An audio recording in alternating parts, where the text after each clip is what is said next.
Good morning, everybody. This is Leo Gilling. Um, it's unusual for me to be here at 11:30 in the daytime. Generally, I'm on air close to 8 o'clock, 7:30 at night, or on a Saturday morning with my co-hosts Diana and Michelle. Today's a little bit different. I am doing this podcast um, independently, and probably the first time I've ever delved on a topic as this. Um, I've written about crime in Jamaica. I've written about various aspects of crime, but I've never done a podcast on crime. And so, before I even get started, this is such an important topic that I'd like you to help me to deliver this to the general public, to your friends and your family, and even if you haven't yet gone ahead and subscribe to this channel, please go ahead and do so. I'd really appreciate that. This is not going to be the only one, but they're not going to be very frequent because first I have to think about what it is. I don't want to just throw things at you. I want to be able to take these issues one at a time as they come up, and I want to make sure that that you understand, that you can relate to it, and then you can adjust your lives, and anybody who's watching it can adjust their lives to what I'm about to say, or to the issues that I'm bringing up each day. So please subscribe to my channel. The way that this is going to go is I'm going to tell a couple of stories, probably three stories, and then I will apply them with the theory somewhere down the line, and take the theory to apply them to Jamaica's perspective. That's what I'm going to be doing. All right, and so I'll start out with an experience I had um, about 30 years ago while I lived in California. I owned restaurants and I worked in the restaurants also. And so I hired people and I fired people. Um, this young man just came up from Jamaica. He was a police officer in Jamaica. I had never had any close relationship with any police. I knew police officers, but I'd never had any close relationship with police officers in Jamaica at the time. And so, also when he came, someone said, "Hey, this guy needs a job. Can you hire him for me?" And I said, "Sure." He didn't have his papers, and I didn't make any big deal of it at the time. Uh, I just needed somebody to work in the restaurant, and so I hired him for about 3 weeks. He worked for me, and the reason he left, the reason that young man left the restaurant, was because he and I had an argument about his job in Jamaica as a police officer. No, I didn't fire him. He decided to leave. Um, so here's why. We were having a discussion one day, and it was about police training and citizens, how they interact with citizens and stuff. And so he told me that he was trained to create fear in citizens. I found that very strange. He says he loves his job or loved his job. He loved his job because people fear police officers. This is my personal experience, I'm telling you, okay? He says they're taught how to create fear in the citizens. And I totally disagree with him. No, I never, as I said, never had any training in policing, never training in criminology, but just didn't sound right for someone who had the authority that he had to tell me that he was um, being trained to create fear. Because fear is a good thing. but it's not good when it's being poured on top of people. Your own fear of things can create confidence, and it can make you do things that you wouldn't even do if you weren't. But creating fear was, to me, was not a good thing. And so we got into a big argument. And so just the fact that I disagreed with him vehemently, he didn't come back to work the next day. And I didn't hear from him again for probably a couple of years. And I, in those 2 years, he had gotten his papers and got a job at the San Francisco Police Department. And then 6 months later, he died. Somebody shot him. I guess he was in a club, and the club got into something with somebody in the club, and they came out. They waited on him on the outside, and then shot him in a side street. He died. Okay. So I'm telling you that story because that was my first experience with someone who was a police officer, and I never really knew anything about being close to an officer before. But that was my first experience, and it was not a good one. So going to Jamaica with that in my mind, no, I don't think that was in my mind. With that experience, I've had several subsequent interactions with police and encounters with police. Some were good, some were bad. And I'll tell you about a couple of them because they relate to exactly what the theme is that I'm talking about today.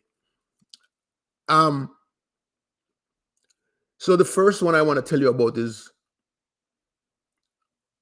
I flew down and I got to Jamaica pretty late, Montego Bay.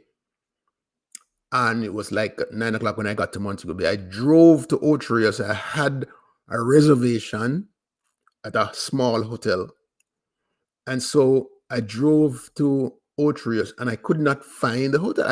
Listen, I know Otrius and I could not find where that darn hotel was.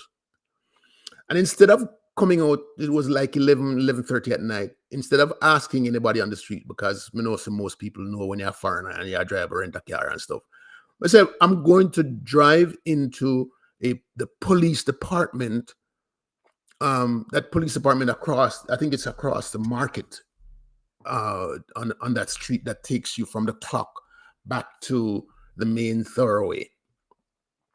And I stopped. When I walked inside, I parked and walked inside. There were two police officers there. There was a female and a male. And they looked up at me and I smiled because me always smile. And it don't really matter who. Sometimes it depends on where I am. I just don't smile. But for the most part time, when I meet up on people, and especially when I need something from them, I am going to give you a smile. So I smiled and said, good evening. It was about 11:30 in the night. I'm trying to find, and before I was through to asking the question, the male of the two jumped all over me as though, not physically. He started asking me questions. What am I doing here? What kind of stuff and all kind of questions. And I'm saying to myself, I just want to ask a question here. And before I knew it, the air was so tense that the guy had his hand on his gun. And you know what started to go through my mind, all right? What started to go through my mind was, geez, I think this is the wrong place I come to. It appears that I'm going to end up in jail tonight or get gun butted or something like that. But there was another lady, police officer there, and she obviously saw that this thing was getting out of hand. I don't know how it got out of hand.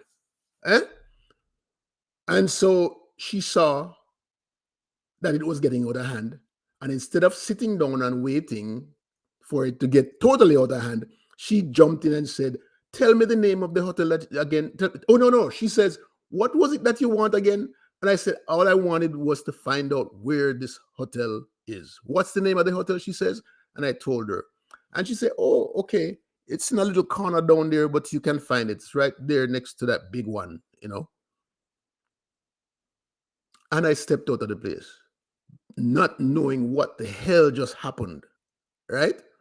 And so when I walked away, I was pretty confused because here I am just getting off the plane, driving into a police officer where I thought that this is the safest place that I should be at 11:30 at night when everybody's off the streets. I figured that's the place that I'm going to get the information that I needed, and I did almost did not make it out. That's what I was thinking in my head. And so this created fear in me, the same kind of fear that that young man talked about, right? That police officer who came to work for me in California. Okay. Another time, I was on the street driving from Kingston to Orcharius, but I was going pretty fast because I was trying to get to the bank. It was 2 o'clock. The bank closed, and I left Kingston at 1 o'clock. So I was pushing heels, right? And so when I got close to Bogwalk, um, boom, I saw police car behind me. And I say, "Oh shoot, here we go. This is not what I want right now, but you know, I have to obey when a police officer pulls up behind you. You stop." So I stopped and I didn't move. I just sat in the chair until one of them. There are two police officers in the car.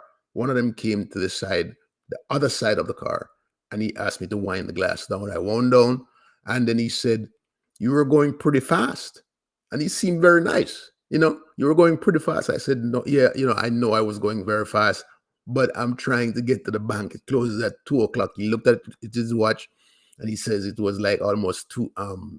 It was almost 2:30 at the time, and he says, "Can I trust you?" And I said, "Yeah." What did you want? He says, "Okay, here's my." He wrote down the police station, the address in, I think it's Bogwalk or Limstead, somewhere there, right?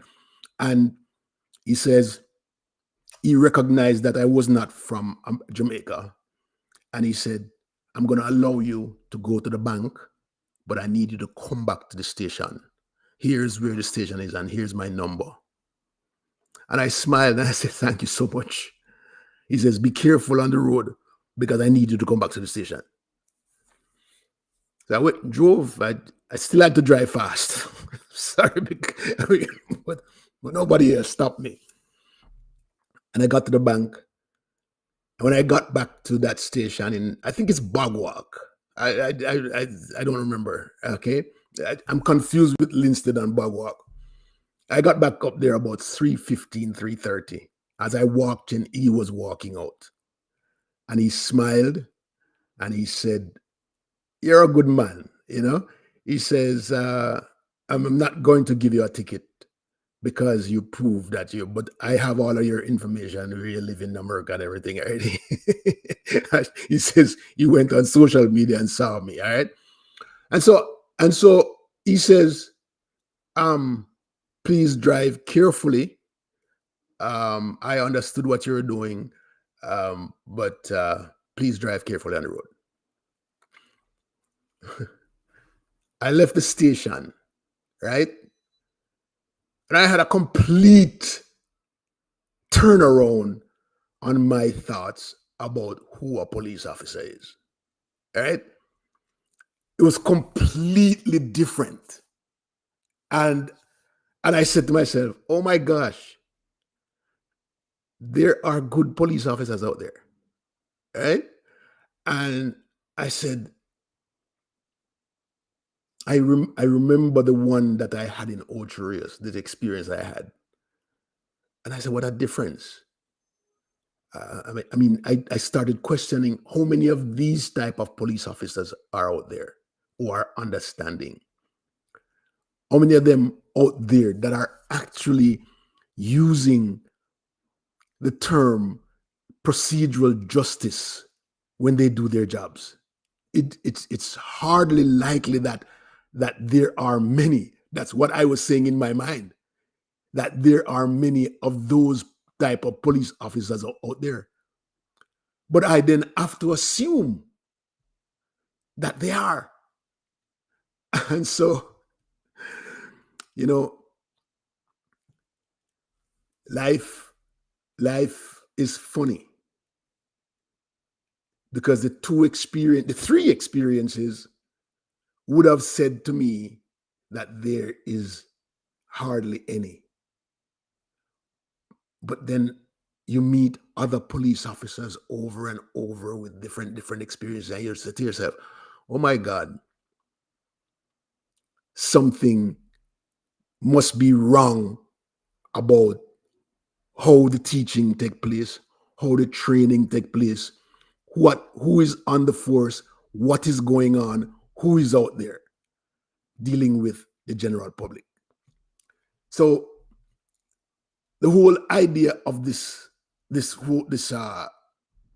podcast is to bring some clarity to some things that police officers can do to help the people become having a different kind of relationship. Police have the power. Police officers have the power to change how we as the general public see them. They have the power to to to make sure that we have the right attitude towards them. Because if all police officers are like the gentleman that I saw in Ocherius, how is crime going to stop? Because I am leaving Ocherius police station with a really bad attitude. And if I had to deal with another police officer like that, then I am going to have a worse attitude. And nothing at all that anybody tells me or can change how I feel about police officers, if that's the way that they are. So, you know, in law enforcement, there's a theory called procedural justice.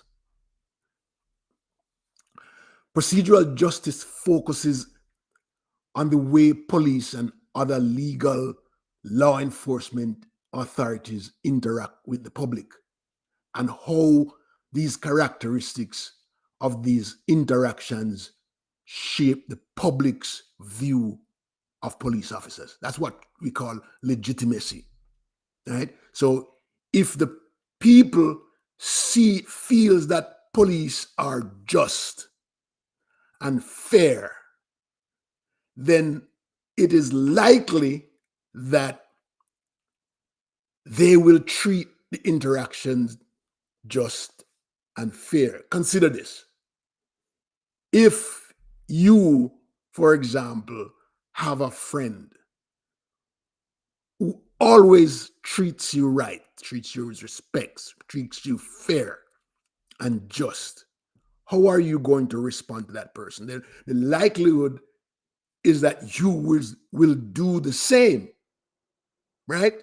You will treat that person with respect, regard, and with fairness. You will do the same. And so, law enforcement, today's law enforcement in most countries, are taking up procedural justice as a basis for good policing. And there are some premise of procedural justice. First, sorry, if you, as a police officer, treat people fair, they in turn will be willing to obey the law if they feel that you treated them fair.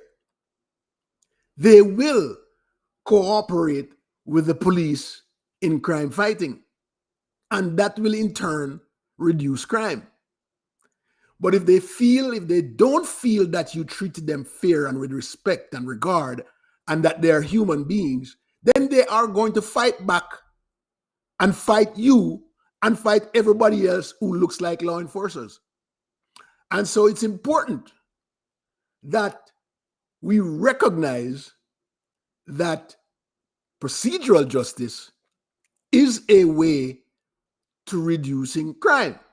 Procedural justice sits on 4 planks. The first one, being fair in the process of dealing with people.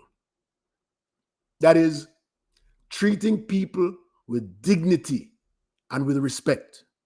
That's plank number 1. Plank number 2, providing an opportunity for a voice. There is likelihood that if a police officer treats you the way the second police officer treated me in Bogwalk, then there is going to be interactions that the person who was stopped will have a say in the discussion, and it won't be a one-way conversation. Right? So everyone will have a voice.